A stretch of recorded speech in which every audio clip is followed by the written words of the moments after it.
एक सीकर ने पूछा है, नार्सिसिस्ट के साथ संबंध के बैड फेज में होने पर एक अनिश्चितता, भ्रम और फियर ऑफ अननोन या अज्ञात का भय पैदा हो जाता है। इसे कैसे दूर करें? देखिए, ये बहुत ही महत्वपूर्ण प्रश्न है जो आपने पूछा है, और इन तीनों को जो है अलग अलग करके हम जब देखेंगे तो हम थोड़ा सा समझेंगे। सबसे पहले जो सबसे इम्पोर्टेंट चीज है वो ये है कि नार्सिसिस्ट के साथ रिलेशनशिप जब बैड फेज में होती है या डिवैल्यूएशन के फेज में होती है, तब ये तीन चीजें हमारे साथ पैदा होती हैं। क्या क्या चीजें? पहला फियर ऑफ अननोन, दूसरा फियर ऑफ अनसर्टेनिटी, और तीसरा जो है फियर केओस पैदा हो जाता है। तो फियर ऑफ अननोन का मतलब अज्ञात का भय, फियर ऑफ अनसर्टेनिटी का मतलब है अनिश्चितता का भय, और केओस यानी भ्रम की स्थिति पैदा हो जाती है। तो नार्सिसिस्ट के साथ कब डिवैल्यूएशन का फेज शुरू होता है? नार्सिसिस्ट के साथ डिवैल्यूएशन का फेज तब शुरू होता है जब हम नार्सिसिस्ट के बनाए हुए नैरेटिव के हिसाब से नहीं चलते, या नार्सिसिस्ट को ऐसा लगता है कि हम उसके हिसाब से नहीं हैं, तो वो जो वैलिडेशन हमें देता था वो वैलिडेशन उसने देना बंद कर दिया और हमारा डिवैल्यूएशन या डिस्कार्ड करना शुरू कर दिया। क्यों? ताकि वो हमारे पर ये प्रेशर पैदा कर सके कि हम फिर से उसके नैरेटिव के कैरेक्टर की तरीके से कैरेक्टर में आ सकें। तो ये इसकी वजह से हमारा डिवैल्यूएशन वो करता है। तो जब वो हमारा अवमूल्यन या डिवैल्यूएशन कर रहा होता है तो उसी की वजह से हमारे अंदर ये तीन तरीके की सिचुएशन पैदा होती है जिसका आपने लिखा है अपने क्वेश्चन में। ये बहुत ही इंपॉर्टेंट है। पहला है fear of unknown. Fear of unknown यानी अज्ञात का भय। ये इस तरीके से पैदा होता है हमारे अंदर कि आगे वो कौन सा टॉर्चर करने जा रहा है। क्योंकि नार्सिसिस्ट मैनिपुलेशन उसको बहुत आता है, तो मैनिपुलेशन, उसकी मैनिपुलेटिव टेक्निक्स को ध्यान में रख करके हम ये समझ पाते हैं कि वो क्या आगे टॉर्चर करने जा रहा है, और इसी को एंटीसिपेट करते जाते हैं, इसी के बारे में सोचते रहते हैं, ओवर थिंकिंग करते रहते हैं, और उसी ओवर थिंकिंग से अज्ञात का भय पैदा हो जाता है। अब अगर आप थोड़ा सा इस अज्ञात के भय या फियर ऑफ अननोन के बारे में विचार करेंगे तो आपको पता चलेगा कि ये बेसिकली हमारी बाहर की दुनिया के ऊपर डिपेंडेंसी का रूप है, कि हम कितना ज्यादा डिपेंड करते हैं बाहर की दुनिया के ऊपर। ये हमारी, अब ये सीधा नियम समझ लीजिए, जितना ज्यादा आप बाहर के लोगों से वैलिडेशन प्राप्त करने की कोशिश करते हैं, जितना ज्यादा आप बाहर के लोगों के ऊपर निर्भर करते हैं, इसका मतलब आपके अंदर डिपेंडेंसी उतनी ज्यादा है इस दुनिया के ऊपर। और जितनी ज्यादा आपके अंदर डिपेंडेंसी होगी, उतना ज्यादा आप ये सोचते, आपकी दुनिया के ऊपर डिपेंडेंसी होगी, उतना ही आप ये सोचते रहेंगे कि आगे वो क्या करने वाला है, उसकी कौन सी चाल चलने वाला है। इसी के बारे में ओवर थिंकिंग करते रहेंगे और फियर ऑफ अननोन के रूप में ये चीज दिखाई देगी।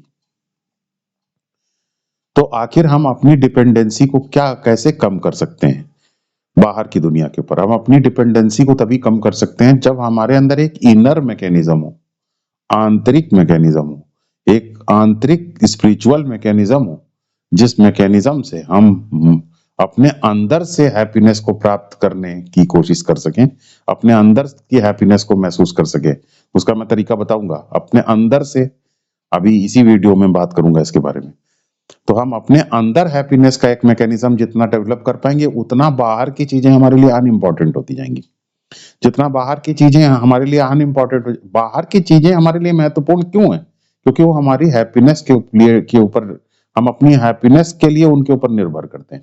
अगर वो हैप्पीनेस अंदर से हमारे आने लग जाए, या हम उसका कोई एक ऑल्टरनेटिव पैदा कर सकें, तो हम बाहर की चीजों के ऊपर निर्भर नहीं करेंगे। उतना वैलिडेशन हमें बाहर की चीजों से लेने की जरूरत नहीं पड़ेगी। तो फियर ऑफ अननोन, याद रखिए, एक इंडिकेटर है। किस चीज का इंडिकेटर है? कि अभी आपका जो इनर मैकेनिज्म है, नॉलेज का आपका जो स्ट्रक्चर है, नॉलेज की जो समझ है, वो अभी वीक है बाहरी दुनिया की कंपैरिजन में। बाहरी दुनिया को लेके जो आपका स्ट्रक्चर है और आंतरिक समझ का जो आपका स्ट्रक्चर है, वो आंतरिक समझ का स्ट्रक्चर अभी कमजोर है, बाहर की दुनिया इसलिए ज्यादा स्ट्रांग है। और इसको ये फियर ऑफ अननोन के रूप में दिखाई देता है, जिसको कि नार्सिसिस्ट के साथ रिलेशनशिप जब बैड फेज में आती है या डिवैल्यूएशन के फेज में आती है, तो इसका ज्यादा से ज्यादा पता चलना शुरू हो जाता है। तो ये है बेसिक वजह फियर ऑफ अननोन की, अज्ञात के भय की। रही बात फियर ऑफ अनसर्टेनिटी की, तो याद रखिए फियर ऑफ अनसर्टेनिटी जो है ये भी उसी का दूसरा रूप है। फियर ऑफ अनसर्टेनिटी में क्या होता है? फियर ऑफ अनसर्टेनिटी जब हमारे अंदर अनिश्चितता का भय होता है, अनिश्चितता, हर एक एक्टिविटी में अनिश्चितता आ जाती है। जब नार्सिसिस्ट के साथ हम एक डिवैल्यूएशन के फेज में जी रहे होते हैं, वो उसका नेचर क्या है उस अनिश्चितता का, कि वो हमारे ऊपर क्या जजमेंट फॉल देगा, हर चीज जो हम कर रहे हैं उसके ऊपर क्या जजमेंट देगा। तो उसका जजमेंट नेगेटिव हो जाता है, वो गलत तरीके से हर चीज को नेगेटिव लाइट में, हमारी हर एक्शन को जज करने लग जाता है, हमें हमेशा डिस्कार्ड करने लग जाता है, हमारे एक्शन को, हर एक्शन को रिजेक्ट करने लग जाता है। तो जब हम ये सब चीज हमारे रिजेक्ट करने लग जाएगा तो क्या हो, रिजेक्ट रिजेक्ट तो हम इस डीपर प्रॉब्लम को, तो इसका क्या कॉन्सिक्वेंस होता है? इसका कॉन्सिक्वेंस ये होगा कि हम हाइपर विजिलेंट हो जाएंगे, हर वक्त हम सतर्क रहेंगे, ओवर सतर्क हो जाएंगे। इसे कहते हैं हाइपर विजिलेंट हो जाना, हर चीज को लेकर के सतर्क हैं कि कहीं मेरे बारे में कोई जजमेंट ना फेस कर दे, कहीं मेरे बारे में कुछ ये ना कह दे, कहीं मेरे बारे में कोई ऐसा मौका ना दे कि मेरे बारे में कोई नेगेटिव बात कर सके, कोई नेगेटिव जजमेंट दे सके। तो इसलिए हाइपर विजिलेंस हमारे अंदर आ जाती है, हर चीज को लेके बहुत ज्यादा सतर्क हो जाते हैं। ये हाइपर विजिलेंस किस चीज की तरफ इशारा करती है?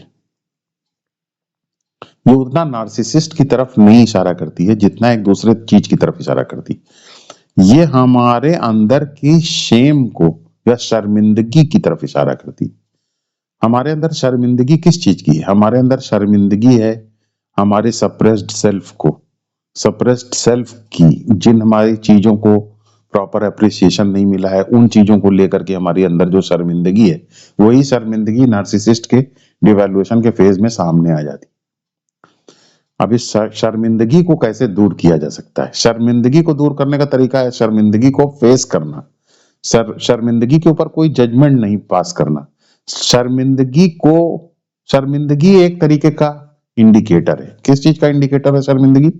शर्मिंदगी इस चीज का इंडिकेटर है कि आप जो है ह्यूमिलिटी या विनम्रता, विनम्रता में अभी शर्मिंदगी की एनर्जी को आपने विनम्रता में नहीं कन्वर्ट कर दिया।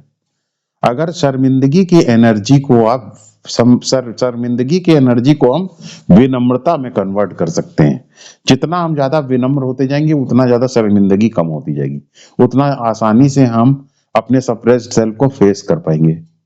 तो ये अनिश्चितता देख रहे हैं, अनिश्चितता नार्सिसिस्ट के साथ जब डिवैल्यूएशन का फेज चलता है, तो डिवैल्यूएशन के फेज में हमें बहुत सारी बात का पता चल रहा है। अनिश्चितता की स्थिति बनी हुई है, उसको हम समराइज करें, अनिश्चितता की स्थिति क्यों बनी हुई है? क्योंकि अनिश्चितता की स्थिति की वजह से हम अपने ऊपर पास किए जाने वाले जजमेंट को लेकर के डर रहे हैं। जजमेंट के ऊपर डर के कॉन्सिक्वेंस क्या हो गया? हम हाइपर विजिलेंट हो गए हैं और बहुत ज्यादा सतर्क रहने लगे हैं हर चीज में, कि कहीं वो मेरे ऊपर ज्यादा जजमेंट, मेरी गलती ना निकाल दे, कहीं इसके ऊपर मेरे ऊपर कोई नेगेटिव जजमेंट ना दे दे। इन सब चीजों को लेकर के हाइपर अलर्ट है। ये हाइपर अलर्टनेस क्यों है? ये हाइपर अलर्टनेस इसलिए है क्योंकि हम अपने अंदर के जो सप्रेस्ड सेल्फ है, अपने अंदर की जो सप्रेस्ड टैलेंट है, हमारे अंदर की जो चीजें सप्रेस्ड हैं, उन सब चीजों को फेस नहीं करना चाहते हैं। हम नहीं चाहते हैं कि वो बाहर सम लाइट में आए दुनिया की। हम अंदर से अपने अंदर जो हमारे अंदर जो ऐसा पैटर्न है, अनएक्सेप्टेबल पैटर्न है, जो पैटर्न हमारे अंदर का अनएक्सेप्टेबल पैटर्न है, उसको हम बाहर एक्सपोज नहीं करना चाहते हैं। क्यों एक्सपोज नहीं करना चाहते? क्योंकि इससे हमें लगता है कि हमारी जो रिस्पेक्ट है, हमारा जो लव है, वो खत्म हो जाएगा। लेकिन इसको जितना आप अंदर दबाएंगे उतना ही ज्यादा आपको ये और ज्यादा शक्तिशाली होता जाएगा। तो इसको एक्सपोज कर देंगे, तो एक्सपोज करने से आप एक दूसरे तरीके की रिस्पेक्ट पैदा होगी, आप लाइफ के साथ ज्यादा एक्सेप्टेंस के साथ जी पाएंगे, ऑथेंटिसिटी आपके अंदर आ जाएगी। उस ऑथेंटिसिटी से जो एक रिस्पेक्ट पैदा होती है, वो रिस्पेक्ट आप प्राप्त कर सकेंगे। तो आप अपने जिन चीजों को लेकर के शर्मिंदा है, उस शर्मिंदगी को आपको न्यूट्रलाइज करना पड़ेगा। कैसे शर्मिंदगी को न्यूट्रलाइज करेंगे? शर्मिंदगी को न्यूट्रलाइज करने वाली चीज है विनम्रता। जितना ज्यादा आप नॉन रिएक्टिव और विनम्र होंगे धीरे धीरे, उतना आप कम शेम महसूस कर पाएंगे, यानी आपकी शेम जो है विनम्रता में कन्वर्ट हो जाएगी और आप अपने अंदर की जो दबी हुई चीजें हैं उनको भी स्वीकार कर पाएंगे।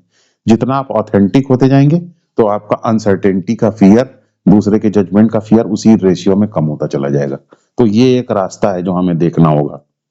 तीसरी जो महत्वपूर्ण चीज ये है कि वो भ्रम की स्थिति बनी रहती है। भ्रम की स्थिति क्यों है भाई? देखिए, जब आप हाइपर विजिलेंट हो जाएंगे तो आप हर चीज के ऊपर बराबर फोकस देंगे, छोटी से चीज छोटी चीज के ऊपर भी बराबर अलर्ट रहेंगे। जबकि लाइफ इस तरीके से नहीं चलती। लाइफ में हमें चीजों को प्रायोरिटाइज करना पड़ता है। कैसे हम प्रायोरिटाइज करते हैं? जो महत्वपूर्ण चीजें हैं उनको इंपॉर्टेंस देते हैं, जो कम महत्वपूर्ण चीजें हैं उनको इग्नोर कर पाते हैं। लेकिन जब हम नार्सिसिस्ट के साथ डिवैल्यूएशन के फेज में आ जाते हैं, हमें अपने जजमेंट के ऊपर हमें ये डर, बात का डर लगा रहता है कि वो हमारे पर कहीं जजमेंट, नेगेटिव जजमेंट ना पास कर दे, तो हम हर चीज को बराबर से ही लेके हाइपर अलर्ट हो जाते हैं। उस हाइपर अलर्टनेस की वजह से सब चीज को बराबर वेटेज देने लग जाते हैं। बराबर वेटेज देने की वजह से हमारा जो सेंस ऑफ प्रायोरिटी है, प्राथमिकता देने का जो हमारा सेंस है, वो प्राथमिकता हम नहीं दे पाते हैं। हर चीज को बराबर से वेटेज देना पड़ता है, हर चीज को बराबर इंपॉर्टेंस देना पड़ता है, जिससे भ्रम की स्थिति पैदा हो जाती है। तो ये एक चीज का इंडिकेटर है। किस चीज का इंडिकेटर है? कि फ्यूचर को लेकर के बहुत ज्यादा वरीड रहते हैं। तो हमारा इसका सोल्यूशन क्या है? इसका सोल्यूशन ये है कि बहुत ज्यादा फ्यूचर को लेकर के ध्यान में ना रखिए। हैं, फ्यूचर को जितना ज्यादा सोचेंगे फ्यूचर को लेकर के, उतना ज्यादा आपकी जो कॉन्शियसनेस है वो टाइम में पहुंच जाएगी, पास्ट और फ्यूचर के बारे में सोचने लग जाएगी। जितना कॉन्शियसनेस टाइम में मूव करेगी, साइकिक एनर्जी आपकी टाइम में जितना मूव करेगी, उतना ज्यादा नेगेटिविटी महसूस करेंगे, उतना ज्यादा स्ट्रेस महसूस करेंगे। तो क्या है? ग्राउंडिंग करिए अपने आप को, बॉडी या पैर में अपने अपनी कॉन्शियसनेस को ले जाइए, अटेंशन को ले जाइए और प्रेजेंट मोमेंट में फुल कॉन्शियसनेस के साथ रहिए। और जो कुछ भी पॉसिबल हो देखिए वो क्या कर सकते हैं, तारतम्य बढ़ाए बैठाइए और प्रेजेंट मोमेंट में जो कुछ किया जा सकता है उसको कीजिए। ये है इसका सोल्यूशन। और साथ ही साथ कुछ अपने विचार में भी परिवर्तन लाना पड़ेगा। एग्जिस्टेंस के स्वरूप को हमें थोड़ा सा समझना पड़ेगा। एग्जिस्टेंस कैसे काम करता है उसको थोड़ा सा हम जब समझेंगे तो हम ज्यादा अच्छी तरीके से प्रेजेंट में भी रह सकेंगे और फ्यूचर के बारे में भी हमें ज्यादा नेगेटिवली सोचने की जरूरत नहीं पड़ेगी। तो ये तो मैंने आपको 3 फियर्स जो आपके अंदर हैं उनके तीन क्या इंडिकेटर्स हैं, उनमें क्या मूल रूप से किया जा सकता है उसके बारे में मैंने आपको थोड़ा सा बताया। अब आइए इस चीज के ऊपर कि हम देखिए कर क्या सकते हैं। सबसे पहली बात, जब नार्सिसिस्ट के साथ रिलेशनशिप डिवैल्यूएशन के फेज में चलती है तो सबसे इंपॉर्टेंट चीज ये है कि हम इन 3 फियर को न्यूट्रलाइज करने का काम करें। कौन सा 3 फियर? जो आपने अभी पहले बताए। Number 1 fear of the unknown, number 2 fear of uncertainty और तीसरा भ्रम की स्थिति। भ्रम की स्थिति, अनिश्चितता की स्थिति और अज्ञात का भय। इन तीनों चीजों के ऊपर हम कुछ काम कर सके। इन तीनों चीजों के ऊपर क्या कर सकते हैं? इसके नंबर 1 सबसे इंपॉर्टेंट चीज आप ध्यान में रखिए। सबसे इंपॉर्टेंट चीज ये है कि चीजों को पर्सनली लेना बंद कीजिए। पर्सनली लेना बंद करने का तरीका क्या है? हम ये सोचने लग जाते हैं कि हम अकेले पड़ गए हैं। ऑर्फन होने का, अनाथ होने का आर्कीटाइप हमारे अंदर एक्टिवेट हो जाता है। इसको न्यूट्रलाइज करना पड़ेगा। हमारे शास्त्रों में ऐसा बताया गया है कि ये सारा जो शरीर, मन, आपका बॉडी, माइंड और पूरी दुनिया का सारा बॉडी, माइंड और पूरी नेचर, ये सब मिल करके ईश्वर का ही रूप है। और ये पूरे एक जगत है, इसे कहते हैं जगत। और जगत इंटेलिजेंटली चल रहा है, जगत अनइंटेलिजेंटली नहीं चल रहा है। इसको मैं बार बार इस बात से दिखाता हूं, आप लोगों को समझाता हूं कि देखिए, सूर्य जो है सही समय पर निकल आता है, सवेरा सही समय पर होता है, सीजन सही समय पर बदल जाते हैं, मौसम सही समय पर चेंज हो जाता है, दिन रात सही समय पर आ जाते हैं, हवा सही समय पर चलती है, पानी सबको मिल जाता है, खाने योग्य सबकी फसलें मिल जाती हैं, खाने योग्य सबको खाना मिल जाता है, कबूतर को भी खाना मिल जाता है, चिड़िया को भी खाना मिल जाता है, मनुष्य के लिए भी खाना मिल जाता है। तो ये सब सबको अवेलेबल कैसे होता है?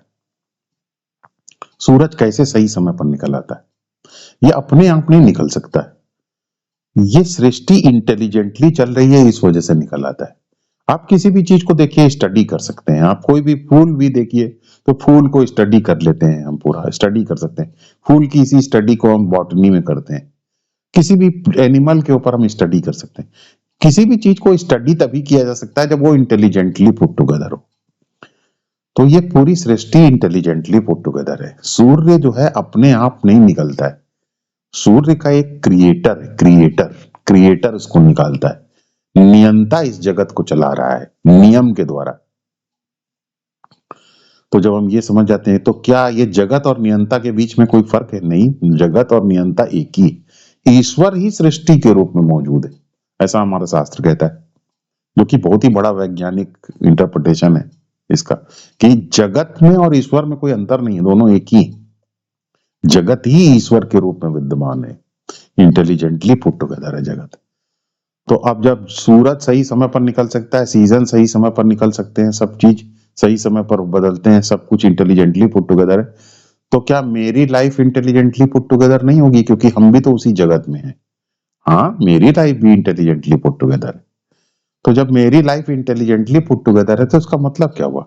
इसका मतलब ये हुआ कि जो कुछ भी घटना हो रही है, ये घटना मुझे पनिश करने के लिए नहीं हो रही, मेरे अंदर कुछ बदलाव लाने के लिए हो रही, ताकि मेरी जीवन जीने की क्षमता का विकास हो सके, ताकि हम और ज्यादा अच्छे तरीके से जीवन जी सकें। इसका क्या मतलब हुआ? इसका दो मतलब है।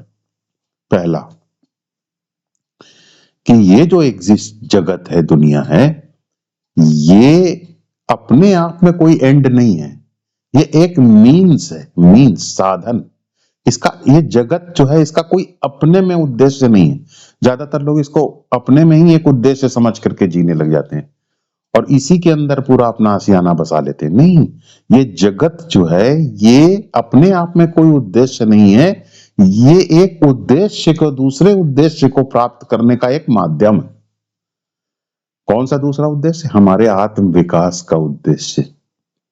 तो हमारे आत्म विकास के हिसाब से हमारे जीवन की परिस्थितियां आती हैं। लाइफ जो है वो एक स्कूल की तरीके से है। तो जब हम लाइफ को एक स्कूल की तरीके से लेते हैं तो हम परिस्थितियों को ये सोच करके नहीं लेते कि ये हमें पनिश कर रही हैं।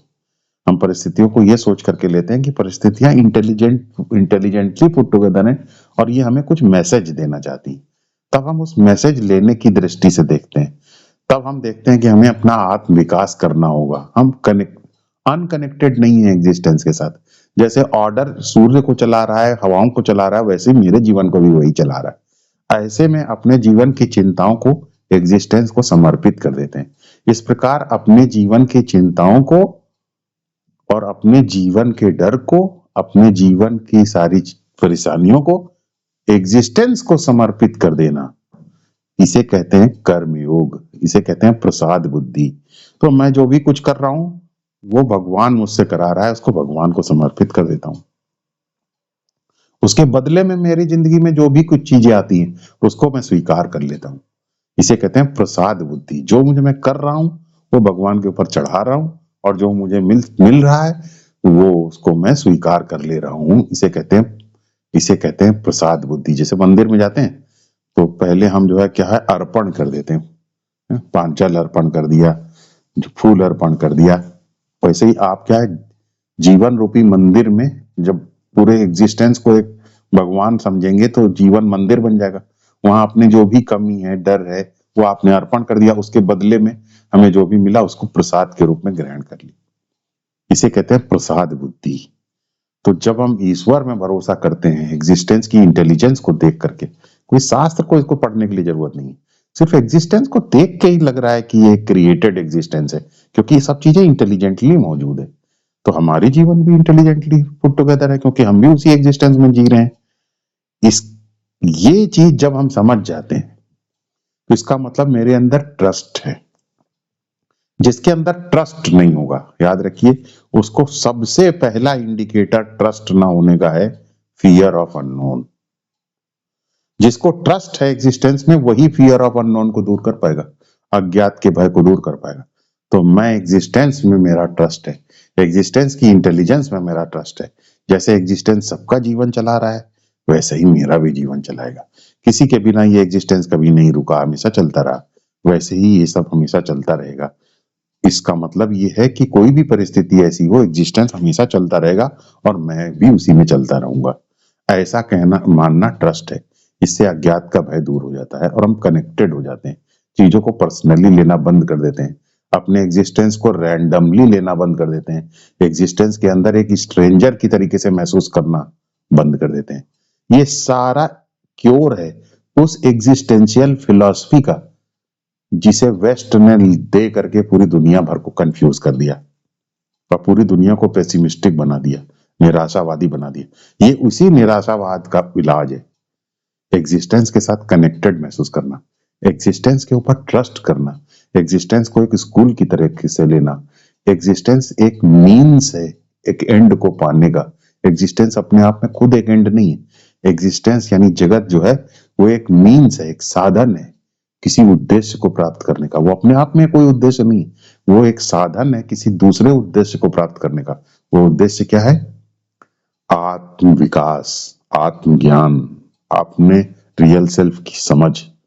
क्योंकि हमेशा जो मनुष्य व्यक्ति का जो किसी भी व्यक्ति या वस्तु का जो वास्तविक नेचर होता है वो वास्तविक नेचर ही उसको अपनी तरफ हमेशा खींचता है। तो ये जीवन ऐसा बना हुआ है कि ये हमें हमारे वास्तविक नेचर की तरफ खींच सके, ऐसी परिस्थितियां पैदा करता है। तो ये तो पहला स्टेप हो गया। दूसरी चीज है नेगेटिविटी से डील करने का तुरंत उपाय।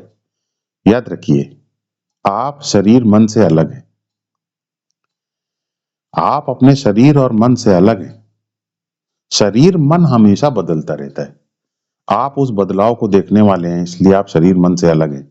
लेकिन आप ये भूल जाते हैं जब आपके अंदर फियर ऑफ अननोन या अनसर्टेनिटी का फियर या भ्रम की स्थिति पैदा होती है, तो आप भ्रम में खो जाते हैं, आपका जो रियल सेल्फ है वो खो जाता है। तो इसके लिए एक में देख रहे हैं आपका जो स्पाइन है, योग दर्शन में स्पाइन की बहुत इंपॉर्टेंस होती है। जो आपका मेरुदंड है पीछे, ये बहुत ही इंपॉर्टेंट होता है। तो इसको एक लोहे के रॉड की तरीके से देखना है, एक भाले की तरीके से देखना है, स्पीयर की तरीके से देखना है स्पाइन को। याद रखिए, जो आपका रिय साक्षी है, जो शरीर मन को देखने वाला है, वो साक्षी जो है वो यही स्पीयर है जो आपकी आत्मा आपकी रीढ़ से हट से रीढ़ की हड्डी उसी स्पीयर की तरीके से है। तो हमेशा विजुअलाइज कीजिए अपने अंदर, जब भ्रम की स्थिति पैदा हो जाए तुरंत देखिए कि आप जो है एक आपने जो आपका स्पाइन है उसमें एक स्पीयर को देखिए और स्पीयर को देख करके अपने फिर से साक्षी के अंदर स्थित हो जाइए। साक्षी एक तरीके का प्लेन है, एक तल है जिसका केंद्र जो है वो भाला है जो कि रीढ़ की हड्डी से निकलता है। इसी प्लेन पर पूरा जगत स्थित है। तो ये साक्षी का रूप है। तो आप एक ऐसा प्लेन है, आपका सेल्फ एक ऐसा प्लेन है, आपका सेल्फ एक ऐसा प्लेन है जो कि क्या करता है? आपका सेल्फ एक ऐसा प्लेन है जिसके ऊपर पूरा जगत स्थित है। जब आप इस प्लेन में स्थित हो जाते हैं, इमेजिन करते हैं कि आपके अंदर से एक भाला है, साक्षी रूपी भाला आपकी स्पाइन से गुजर रहा है। उस भाले से गुजरने वाला जो प्लेन है वो प्लेन बन जाते हैं और उस वर्टिकल ऊर्ध्वाधर प्लेन जो है, वर्टिकल प्लेन जो है, उस वर्टिकल प्लेन में स्थित हो जाते हैं और स्थित होकर के जगत को धारण करने वाले बन जाते हैं। और सामने हॉरिजॉन्टल जगत है जो आपके सामने फैला हुआ है। तब आप इस जगत से, जो इसके अंदर की आपका बॉडी माइंड भी स्थित है, उससे अपने आप को अलग करके देख पाते हैं। इस तरीके से बार बार अपने अंदर स्पाइन में भाले को इमेजिन करके साक्षी को होल्ड करने की कोशिश कीजिए। जगत अपने रियल सेल्फ में आइए कि मैं जो हूँ रियल सेल्फ हूँ, साक्षी हूँ, जो शरीर मन और जगत के अंदर होने वाले बदलाव को देखने वाला हूं। मैं ये सब नहीं हूं, शरीर मन जगत मैं नहीं हूं, मैं रियल सेल्फ हूं। रियल सेल्फ कहाँ है? रियल सेल्फ वो साक्षी है जो शरीर मन और रूपी जगत को, शरीर मन और जगत को बदलता हुआ देखने वाला है। उसको इमेजिन करने के लिए, अपने उसमें स्थित होने के लिए, क्योस या भ्रम की स्थिति में जब आप हो, तो उसमें उसको साक्षी को फिर से होल्ड करने के लिए अपने स्पाइन में एक भाले को इमेजिन कीजिए, वर्टिकल भाला इमेजिन कीजिए, और बस आप साक्षी जो है तुरंत आपका अलर्ट हो जाएगा। आप जगत को देखने वाले बन जाएंगे। आप वो एक तल बन जाएंगे जिस तल के ऊपर आपका शरीर मन और जगत पूरा स्थित है। इस प्रकार आप एक वर्टिकल तल बन जाएंगे जिसके ऊपर पूरा जगत स्थित है, बस आप साक्षी में हैं। अब आप हमेशा अपने आप से ये बोलिए कि मैं शरीर मन और जगत से अलग हूँ, मैं साक्षी हूँ, मैं वो तल हूँ जो इसको पूरा अपने ऊपर होल्ड किया हूँ। अब आप साक्षी में आ गए।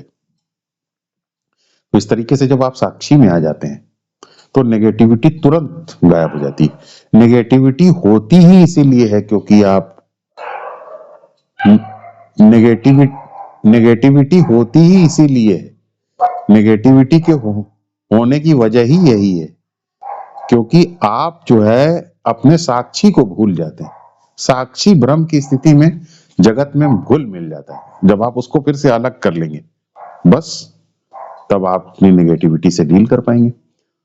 और जो तीसरा इंपॉर्टेंट फैक्टर है, और याद रखिए एक छोटी सी बात इसमें और जोड़ दे रहा हूं जो बहुत महत्वपूर्ण है, वो ये है जब आपने साक्षी में हो जाएंगे तो भी आपको अगर कोई अपने आप से प्रश्न पूछिए कि कौन सफर कर रहा है तो आप कहेंगे कि ये रियल सेल्फ सफर कर रहा है। लेकिन प्रश्न पूछेंगे अपने आप रियल सेल्फ कैसे सफर कर सकता है, क्योंकि रियल सेल्फ तो देखने वाला है शरीर मन और सफरिंग को, उससे अलग है तो वो कैसे सफर कर सकता है। तो इस तरीके से उल्टा क्वेश्चन पूछिए तो आप पाएंगे कि आप सफरिंग से अलग है। और याद रखिए सफरिंग जब चल रही हो तो सफरिंग को होल्ड करना, साक्षी बन के उसको देखना एक तरीके की कॉन्शियस सफरिंग है। उस कॉन्शियस सफरिंग का भी बहुत फायदा है। क्या कॉन्शियस सफरिंग का फायदा है? उस कॉन्शियस सफरिंग का फायदा ये है कि कॉन्शियस सफरिंग आपके अंदर के पैटर्न को, जो आपके अंदर नेगेटिविटी का पैटर्न है, उस नेगेटिविटी के पैटर्न को डिसॉल्व करने में मदद करता है। और इस तरीके से आपके अंदर जैसे कार्ल गुस्ताव यूंग जो है कहते थे आर्कीटाइप्स, उन आर्कीटाइप्स को डिसॉल्व कर देता है। ऑर्फन में हूँ, इसका आर्कीटाइप डिसॉल्व कर देता है। मैं एक वॉरियर हूँ, सप्रेस्ड वॉरियर हूँ, इसके आर्कीटाइप को डिसॉल्व कर देता है। तो ये मैं एक गलत सीकर हूँ, गलत चीजों में जो डेप्थ ढूंढ रहा है, गलत चीजों में मीनिंग ढूंढ रहा है, इसके आर्कीटाइप को डिसॉल्व कर देता है। कॉन्शियस सफरिंग जब पैटर्न्स को हम देखते हैं तो धीरे धीरे पैटर्न्स डिसॉल्व होने लग जाते हैं। कॉन्शियस सफरिंग साक्षी बन करके जब आप सफरिंग को विटनेस करते हैं तो उसके पैटर्न्स धीरे धीरे डिसॉल्व होना शुरू हो जाते हैं। तो ये तो है सेकंड स्टेप जो आपको लेना है। थर्ड जो चीज है वो है इमीडिएटली क्या करें। इमीडिएटली आप ये करिए कि आप अपनी कॉन्शियसनेस के अंदर इस फुल कॉन्शियसनेस को पहले ले लीजिए, फुल कॉन्शियसनेस में स्थित हो जाइए, अपना साक्षी बन जाइए। और साक्षी बनने के बाद आप क्या करेंगे? साक्षी बनने के बाद फुल कॉन्शियसनेस को होल्ड करके जो प्रेजेंट मोमेंट में हो सकता है वो कर दीजिए। फ्यूचर के बारे में सोचना बंद करिए। जो प्रेजेंट मोमेंट में जो आपके पास टूल्स हैं, जो आपके पास रिसोर्सेज हैं, उनसे जो हो सकता है बस आप उतना कर दीजिए। इसे कहते हैं प्रसाद बुद्धि। जो प्रेजेंट मोमेंट में है उसी से मैं काम कर दूंगा। बस सारा काम एग्जिस्टेंस नहीं चाहता है कि आप करें। एग्जिस्टेंस आपको कुछ ही काम करवाना चाहता है, जो नहीं चाहता है आप करें उसमें रोक लगा देता है, उसमें भ्रम पैदा कर देता है। आप सिर्फ उतना कीजिए जो प्रेजेंट मोमेंट में संभव है करना। फ्यूचर की चिंता मत कीजिए, क्योंकि फ्यूचर में और पास्ट में जब आपकी साइकिक एनर्जी मूव करने लग जाती है उसी को कहते हैं तनाव और भ्रम की स्थिति। तो तनाव और भ्रम की स्थिति से बचने के लिए आपको क्या करना है? बस आप प्रेजेंट मोमेंट में फुल कॉन्शियसनेस साक्षी बन के जो हो सकता है उतना कर दीजिए, उसको भगवान को अर्पित कर दीजिए, और जो उसके बदले में आपको मिले उसके रिजल्ट से आप अपने आप को मत जोड़ करके देखिए। प्रसाद बुद्धि के साथ आप जिए और शेम मत महसूस कीजिए, विनम्रता के साथ जीजिए, नॉन रिएक्टिव होइए। इस तरीके से अपनी शेम को आप अपने उसमें कन्वर्ट कर दीजिए, शेम को आप अपनी विनम्रता में कन्वर्ट कर दीजिए। अनिश्चितता से इस तरीके से आप बच पाएंगे और साथ ही साथ फियर ऑफ अननोन को भी आप हैंडल कर पाएंगे।